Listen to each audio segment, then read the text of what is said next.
Dear student, आज के lecture में हम क्लासिकल मैकेनिक्स स्टार्ट कर रहे हैं। सबसे पहले हम इसमें moment of inertia and product of inertia के बारे में डिस्कस करेंगे। मोमेंट ऑफ इनर्शिया क्या होता है, प्रोडक्ट ऑफ इनर्शिया क्या होता है। हम कोई भी पी पार्टिकल ले रहे हैं जिसका मास m है और फिर गिवन सिस्टम का हमने पी पार्टिकल ले लिया जिसका मास m है। इसमें जो a है वो moment of inertia about x axis है, b जो है moment of inertia about y axis, c जो है moment of inertia about z axis, d जो है मोमेंट ऑफ इनर्शिया नहीं product of inertia about Y Z, E जो है product of inertia about Z X, और जो एफ है वो product of inertia about X and Y axis की। ठीक है, अब हम सबसे पहले जान लेते हैं मोमेंट ऑफ इनर्शिया क्या होता है। मोमेंट ऑफ इनर्शिया होता है समेशन मास इनटू डिस्टेंस कफ के। अब डिस्टेंस ये क्या है, ये जो पार्टिकल है p उसकी डिस्टेंस x एक्सिस से है। तो a जो है, देखो यहाँ पे देखो आप, ये y एक्सिस ली हमने, ठीक है, ये z एक्सिस और ये हमने x एक्सिस लिए। तो ये कोई p पार्टिकल है हमारे पास, ठीक है। अब ये p पार्टिकल है तो हमारे पास क्या होगा,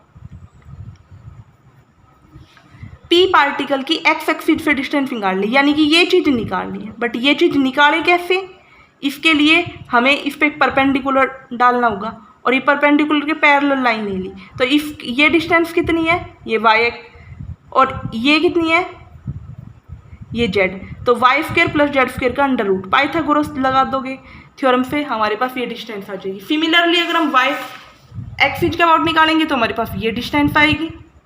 और डिस्टेंस का स्क्वायर होता है समेशन m इंटू डिस्टेंस का स्क्वायर, मास इंटू डिस्टेंस का स्क्वायर होता है, वो होता है जो moment of inertia. I hope आपको ये समझ आया होगा। ठीक है, अब हमारे पास एक क्वेश्चन है, देखो ये क्वेश्चन करते हैं।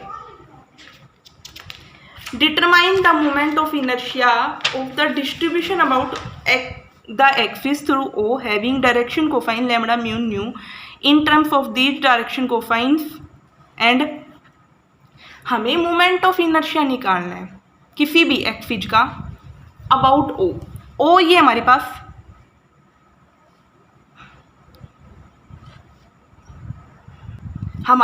यहाँ पे OL एक्सिस ले ली, O पॉइंट से पास कर रही है O एक्सिस। इसके डायरेक्शन कोसाइन जो है, एक्सिस के direction cosine lambda mu new. अब डायरेक्शन कोसाइंस क्या होते हैं ये तो आपको पता होगा, ये 12th में पढ़ा है, फिर भी मैं एक बार बता देती हूँ क्या होते हैं। देखो, कोई भी लाइन जो कि अल्फा एंगल बना रही है, बीटा बना रही है, गामा बना रही है with the direction X Y Z axis के अलोंग, तो cos alpha cos beta cos gamma को हम डायरेक्शन कोसाइन बोलते हैं। ठीक है, अब यहाँ OL जो है हमारे पास, OL एक्सिस के थ्रू OL एक्सिस जो है वो O पॉइंट के थ्रू पास कर रही है, ठीक है। और यहाँ पे direction cosine lambda mu nu दे रखे हैं इस लाइन के, तो हमें मोमेंट ऑफ इनर्शिया निकालना है डायरेक्शन कोसाइन एंड ABCDEF की टर्म से। ABCDEF मैं बता चुकी हूँ, ये ABCDEF जो होते हैं वो मोमेंट ऑफ इनर्शिया होते हैं YZ एंड ZX एक्सिस के रिस्पेक्ट में। Moment of inertia and product of inertia होते हैं, ठीक है। अब देखो, अब हम क्या करते हैं, यहाँ पे A कोई भी यूनिट वेक्टर ले लेते हैं अलोंग एक्सिस OL। ये हमारे पास OL एक्सिस, OL एक्सिस के किसके अबाउट है, O पॉइंट के अबाउट जो है वो OL एक्सिस है। ये जो OL एक्सिस है उसके अलोंग हम A कोई भी यूनिट वेक्टर ले लेते हैं। A जो है यूनिट वेक्टर है along the OL through O having direction cosine, हमारे पास ये है। अब देखो, A जो है, अगर A यूनिट वेक्टर है और लाइन के direction cosine lambda mu new है, तो हमारे पास A वेक्टर जो होगा वो क्या होगा, lambda I plus mu J plus new के, ठीक है। ये हमारा A वेक्टर हो गया, यानी कि यूनिट वेक्टर हो गया डायरेक्शन कोसाइन के अबाउट। अब हम क्या मान के चलते हैं, कोई भी R वेक्टर मान लेते हैं। R वेक्टर क्या होता है, 5 प्लस वाई जे प्लस जेड के, ठीक है। तो देखो यहाँ पे डायग्राम कुछ इस तरीके का है भाई, ये हमारे OL एक्सिस है, OL एक्सिस है और हम कोई P पॉइंट लेके चल रहे हैं, ठीक है। P पॉइंट पे OL एक्सिस पे हमने परपेंडिकुलर ड्रान किया जिसकी डिस्टेंस D है, परपेंडिकुलर की डिस्टेंस D है OL लाइन से, ठीक है। और R हमारे पास ये वेक्टर है और ये P पॉइंट के कोऑर्डिनेट XYZ है, ठीक है, एट पॉइंट MP। और A वेक्टर जो है यूनिट वेक्टर है वो अलोंग द डायरेक्शन OL की डायरेक्शन में है।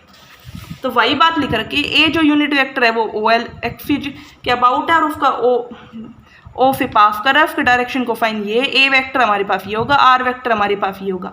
अब हमें क्या निकालना है, मोमेंट ऑफ इनर्शिया निकालना है। मोमेंट ऑफ इनर्शिया कैसे निकालेंगे, सबसे पहले में उसके लिए D पता होना चाहिए। D मतलब ये जो डिस्टेंस है ये कैसे पता होगी, देखो D पता होना चाहिए। D कैसे पता होगा हमें, फाइन ये जो है वो फाइन थीटा एंगल बना रहा है, तो फाइन थीटा किसके इक्वल होता है भाई, पंडित बद्री प्रसाद हर हर बजे, ये तो पता ही होगा आपको, इसको तो बताने की जरूरत ही नहीं है। पर परपेंडिकुलर अपॉन में हाइपोटेन्यूज, परपेंडिकुलर कितना है यहाँ पे, परपेंडिकुलर है हमारे पास यहाँ पे MP, ठीक है, और हाइपोटेन्यूज है OP। तो यहाँ पे क्या हो गया, MP किसके इक्वल हो गया, OP फाइन थीटा, ठीक है ना।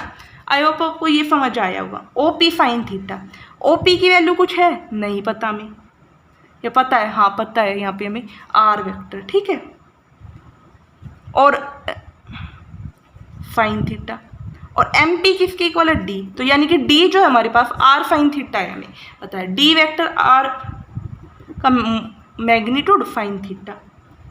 अब अगर हम इसको यूनिट वेक्टर से मल्टीप्लाई कर दे तो क्या फ़र्क पड़ जाएगा, कोई फ़र्क नहीं पड़ने वाला, यूनिट वेक्टर के मैग्नीट्यूड से मल्टीप्लाई कर दिया हमने, ठीक है, इनटू फाइन थीटा। ये क्या बन गया, R वेक्टर क्रॉस A, ये बन गया, ठीक है। मैं इस क्वेश्चन का लास्ट में फार पूरा बता दूंगी और क्या करना है हमें क्या नहीं। अब हमें R वेक्टर क्रॉस A की वैल्यू निकालनी, क्रॉस प्रोडक्ट निकालना है, तो भाई I J K कैप लिखो, X Y Z R की वैल्यू और A की लैम्डा म्यू। इसको हम सोल्व कर लेते हैं, इसको हमने सोल्व किया तो हमारे पास आ गया न्यू, वही डिटरमिनेंट सोल्व करने वाली बात हो गई,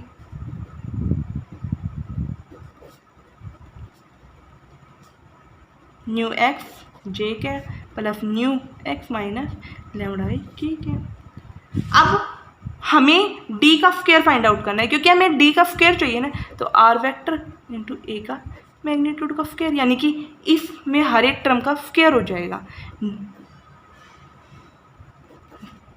मैं बार बार लिखूं वही बात हो जाती है, आपको समझ में आए वही बेटर है,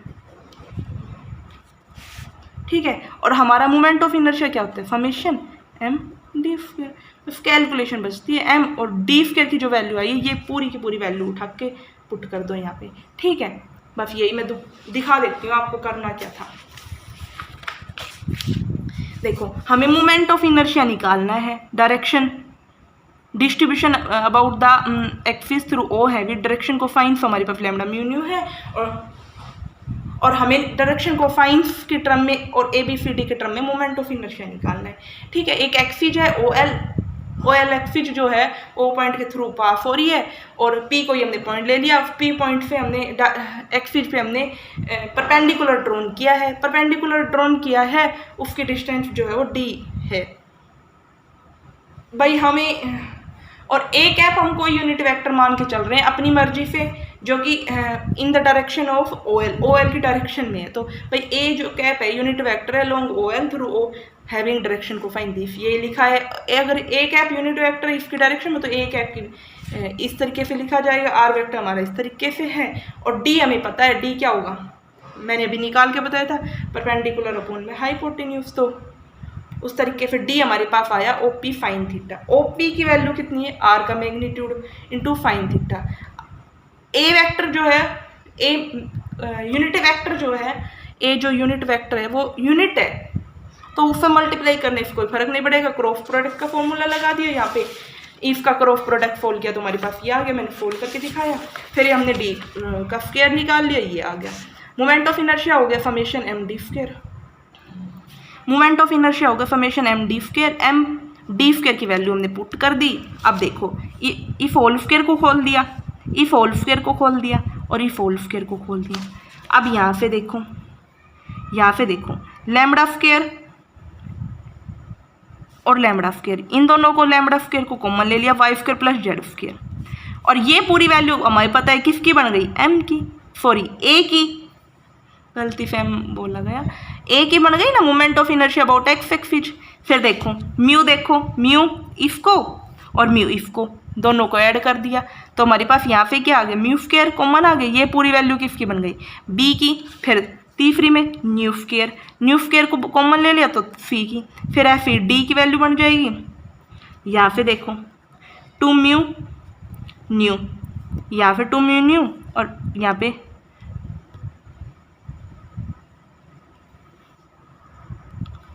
देखो 2 म्यू न्यू, कॉन्स्टेंट थे वो बाहर ले लिया हमने भाई, और समेशन एम वाई जेड, फिर सिमिलरली इसके लिए लिख देंगे और सिमिलरली फिर ये डी की वैल्यू, ई की वैल्यू, एफ की वैल्यू। आई होप आपको समझ आया होगा।